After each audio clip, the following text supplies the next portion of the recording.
જૂનાગઢ જિલ્લાના ભેસાણ તાલુકાના રાણપુર અને મેદપરા ગામ વચ્ચેથી પસાર થતી સોનરખ નદી અને રાણપુર ગામની ઉબેણ નદીના દાટેલ પીવાના પાણીની નર્મદા પાઇપલાઇન છેલ્લા 1 વર્ષથી ખુલ્લી પડી છે, જે રોડની નજીક છે. પાણી પુરવઠા બોર્ડના અધિકારીઓ અનેક વખત નીકળતા હોય છે, પરંતુ આજ દિન સુધી આ કામ કરવામાં આવ્યું નથી.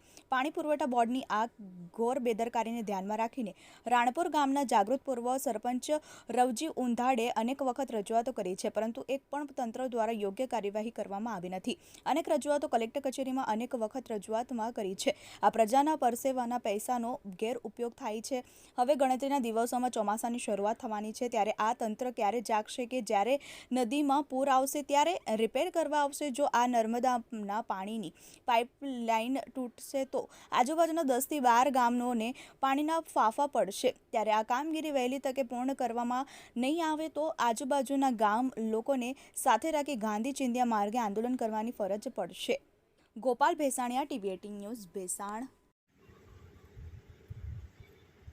જી રવજીભાઈ, હા બોલો.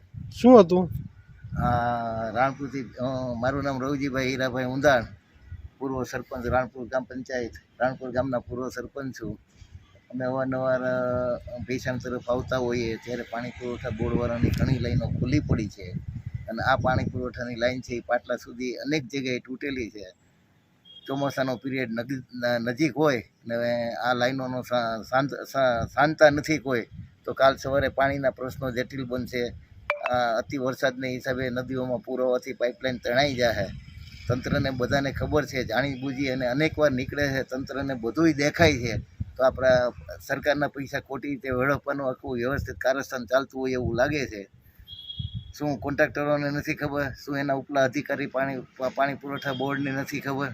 બધા કાયમ માટે નીકળે છે, બધા જોવે છે, છતાંય આંખ આડા કાન કરે છે. અને આવી તેમ પાણીના પ્રશ્નોમાં અત્યારે ઉનાળો હોય અને પૂરતું પાણી પણ નથી મળતું, તો આવી પાઇપલાઇનને જો સાંધવામાં આવે તો પૂરું પાણી તો મળે જનતાને.